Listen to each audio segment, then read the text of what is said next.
शिर झालं धडा वेगळं. शेतात झोपडीत भयंकर घटना. ऊन खूप वाढलं आणि चिमुकलीसोबत असं. शेतकऱ्यांनो वेळ काढून पहा. घटना घडली ती शेतामध्ये. कुटुंब शेतातच मुक्काम करून राहत होतं. शेतामध्ये एक छोटीशी झोपडी उभारण्यात आली होती आणि दिवसभराची कामं आटोपल्यानंतर कुटुंबातील सदस्य रात्री तिथे झोपत होते. त्या दिवसात उन्हाचा तडाखा खूप वाढला होता. दिवसभर तापलेल्या वातावरणामुळे रात्री सुद्धा उकाडा जाणवत होता. त्यामुळे झोपडीच्या आत झोपण्याऐवजी कुटुंबातील काही जण बाहेर मोकळ्या जागेत अंथरून टाकून झोपले होते. आजूबाजूला शेत होतं, जवळपास शांतता होती आणि सगळेजण दिवसभराच्या थकव्यामुळे गाढ झोपले होते. कुणालाही कल्पना नव्हती की काही वेळात त्यांच्या आयुष्यातील सर्वात भयंकर रात्र सुरू होणार आहे. त्या कुटुंबामध्ये एक अगदी लहान चिमुकली होती, अवघ्या 2 वर्ष वयाची. दिवसभर घरच्यांसोबत राहिल्यानंतर रात्री ती आपल्या आईच्या अगदी जवळ झोपली. आईच्या शेजारी झोपलेलं तिचं ते छोटंसं शरीर, चेहऱ्यावर निरागस शांतता, आजूबाजूला झोपलेले घरचे आणि सगळं काही नेहमीसारखं होतं. आईला ही मुलगी अगदी जवळ याची खात्री होती, त्यामुळे ती कोणत्याही काळजीशिवाय झोपली होती. पण मध्यरात्र जसजशी जवळ येत होती तसतशी परिस्थिती बदलत होती. बाहेर अंधार वाढत होता, परिसर शांत होता आणि या शांततेच्या आड एक अशी हालचाल सुरू झाली होती ज्याची चाहूल कोणालाही लागली नव्हती. रात्रीचा बराच वेळ झाला होता. कुटुंबातील सगळेजण झोपेत होते. एवढी गाढ झोप होती की आजूबाजूला नेमकं काय सुरू आहे याचा कोणालाही अंदाज नव्हता. अशाच वेळी एक अनोळखी हालचाल त्यांच्या मुक्कामाच्या ठिकाणाजवळ आली. ती हालचाल हळूहळू जवळ येत होती, पण कुणालाही त्याचा आवाज ऐकू आला नाही, कुणालाही संशय आला नाही आणि काही क्षणातच त्या हालचालीने थेट त्या चिमुकलीच्या दिशेने मोर्चा वळवला. आईच्या अगदी शेजारी झोपलेल्या मुलीपर्यंत ती गोष्ट पोहोचली होती. आई अजूनही गाढ झोपत होती. तिला काहीच कळत नव्हतं. पुढच्या काही क्षणात जे घडलं ते इतकं अचानक होतं की प्रतिक्रिया देण्यासाठी कुणालाही वेळ मिळाला नाही. अचानक चिमुकलीला तिथून उचलण्यात आलं. ती झोपेत असल्यामुळे सुरुवातीला तिलाही काही समजलं नाही. आईच्या अगदी जवळ असलेली मुलगी काही क्षणात त्या जागेपासून दूर जाऊ लागली. आई अजूनही झोपलेली होती. बाकीचे सदस्य झोपेत होते. त्या क्षणी त्या ठिकाणी अशी भयंकर घटना घडली, पण कुणालाही तिची कल्पना नव्हती. काही अंतर गेल्यानंतर मात्र त्या चिमुकलीला जाग आली आणि तिच्याकडून रडण्याचा आवाज बाहेर पडला. तो आवाज आईच्या कानावर पडला. आईची अचानक झोप उडाली. तिने घाबरून आजूबाजूला पाहिलं. काहीतरी चुकत असल्याचं तिला जाणवलं. तिने हाताने आपल्या शेजारी पाहिलं, पण मुलगी तिथे नव्हती. आईला क्षणभर विश्वासच बसला नाही. काही वेळापूर्वी जी मुलगी अगदी आपल्या शेजारी झोपली होती ती अचानक कुठे गेली. तिने आजूबाजूला पाहायला सुरुवात केली. अंधारात नजर फिरवली. पुन्हा मुलीला आवाज दिला, पण काहीच प्रतिसाद मिळत नव्हता. त्याच वेळी तिला दूरवरून मुलीच्या रडण्याचा आवाज ऐकू आला.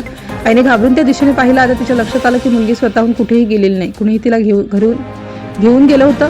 आईने जोरजोरात आरडाओरड सुरू केली. घरातील काही लोक जागे झाले. काही क्षणात तिथे गोंधळ उडाला. सगळेजण मुलीच्या दिशेने धावू लागले, पण अंधार प्रचंड होता. नेमका आवाज कुठून येत होता हे व्यवस्थित समजत नव्हतं. कुटुंबीय इकडे तिकडे धावत होते. कुणी आवाज देत होतं तर कुणी हातात प्रकाश घेऊन शोध घेत होतं. आईचा आक्रोश सुरू होता. काही क्षणांपूर्वी आपल्या डोळ्यासमोर असलेली मुलगी आता कुठेच दिसत नव्हती. सगळ्यांच्या मनात एकच प्रश्न होता, तिला नेमकं कोण घेऊन गेलं? त्या अंधारात कोण दबकत आलं होतं आणि एवढ्या जवळ येऊनही त्याची चाहूल का लागली नाही?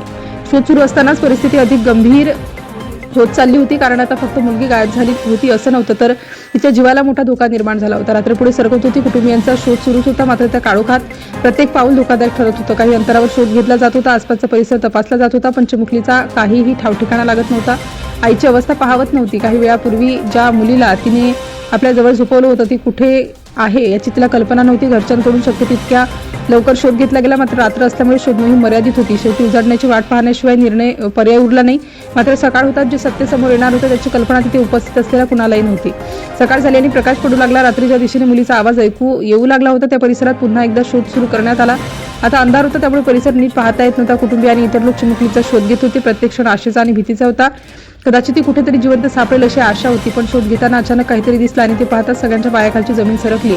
या चिमुकलीचा ते रात्रीपासून शोध घेत होते. तिचा ठावठिकाणा अखेर लागला होता, मात्र तिच्या अवस्थेत आढळली ते दृश्य पाहण्याची कुणाचीही मानसिक तयारी नव्हती. आता हळूहळू या संपूर्ण घटनेमागचं भयंकर सत्य समोर येत होतं. ही साधी घटना नव्हती. रात्री कुणीतरी चिमुकलीला उचलून नेलं होतं आणि तिच्यावर प्राणघातक हल्ला केला होता. तिचा मृतदेह अत्यंत गंभीर अवस्थेत आढळून आला. या घटनेने कुटुंबियांवर दुःखाचा डोंगर कोसळला. अवघ्या 2 वर्षाच्या त्या निष्पाप जीवाचा दुर्दैवी अंत झाला होता, पण अजूनही एक प्रश्न बाकी होता. हा हल्ला नेमका कुणी केला होता? रात्रीच्या अंधारात एवढ्या जवळ येऊन चिमुकलीला उचलून नेण्याची ताकद कुणामध्ये होती? आणि सर्वात महत्त्वाचं म्हणजे एवढा मोठा धोका जवळ असूनही कुटुंबाला त्याची चाहूल का लागली नाही? या प्रश्नाचं उत्तर समोर आलं आणि संपूर्ण परिसर हादरून गेला. हा प्रकार माणसाने केलेला नव्हता. रात्रीच्या अंधाराचा फायदा घेत एक हिंस्त्र वन्य प्राणी त्या ठिकाणी आला होता. त्याने झोपलेल्या चिमुकलीला उचलून नेलं होतं. आईला मुलीच्या रडण्याचा आवाज ऐकू आल्यानंतर ती जागी झाली, पण तोपर्यंत खूप उशीर झाला होता. त्या वन्य प्राण्याने चिमुकलीवर जीवघेणा हल्ला केला होता आणि याच हल्ल्यात त्या 2 वर्षाच्या चिमुकलीचा दुर्दैवी अंत झाला. म्हणजे सुरुवातीला ज्याबद्दल कुणालाही काहीच कळत नव्हतं, ज्यामुळे संपूर्ण कुटुंब अंधारात मुलीचा शोध घेत होतं, त्या भयंकर घटनेमागे बिबट्या असल्याचं समोर आलं.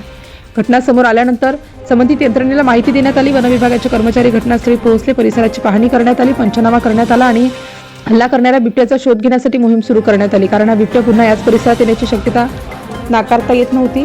त्यामुळे शेतात राहणाऱ्या नागरिकांमध्ये भीतीचं वातावरण निर्माण झालं. विशेषतः रात्रीच्या वेळी शेतात झोपणाऱ्या कुटुंबांनी अधिक सावध राहण्याची गरज निर्माण झाली. या घटनेनंतर एक गोष्ट मात्र पुन्हा स्पष्ट झाली. शेत कितीही परिचित असलं, परिसर किती सुरक्षित वाटत असला तरी रात्रीच्या वेळी वन्य प्राण्यांची हालचाल कधी आणि कुठून होईल याचा अंदाज बांधता येत नाही. आणि म्हणूनच जळगावच्या या घटनेचा शेवट प्रत्येक शेतकऱ्याने लक्षात ठेवण्यासारखा आहे. उन्हाचा त्रास वाढला म्हणून कुटुंब बाहेर मोकळ्या जागेत झोपलं. एक चिमुकली आईच्या अगदी जवळ झोपली. मध्यरात्र झाली, कुणालाही काहीच कळलं नाही आणि काही क्षणात एका निष्पाप जीवाला आपला जीव गमवावा लागला. सुरुवातीला ज्या प्रश्नाने आपण ही घटना सुरू केली होती, शेतात झोपलेल्या चिमुकलीसोबत नेमकं काय घडलं, आता त्याचं उत्तर स्पष्ट झालंय. रात्रीच्या अंधारात बिबट्याने त्या चिमुकलीला उचलून नेला आणि तिच्यावर हल्ला केला. या हल्ल्यात तिचा दुर्दैवी मृत्यू झाला. ही घटना केवळ एका कुटुंबाच्या दुःखाची कहाणी नाही, तर शेतात राहणाऱ्या प्रत्येक कुटुंबासाठी एक मोठा इशारा आहे. त्यामुळे शेतकऱ्यांनो, रात्रीच्या वेळी लहान मुलांची विशेष काळजी घ्या. परिसरात पुरेसा प्रकाश ठेवा आणि वन्य प्राण्यांची हालचाल जाणवल्यास तातडीने संबंधित यंत्रणेला माहिती द्या, कारण काही क्षणांची बेफिक्री आयुष्यभराचे दुःख देऊन जाऊ शकते.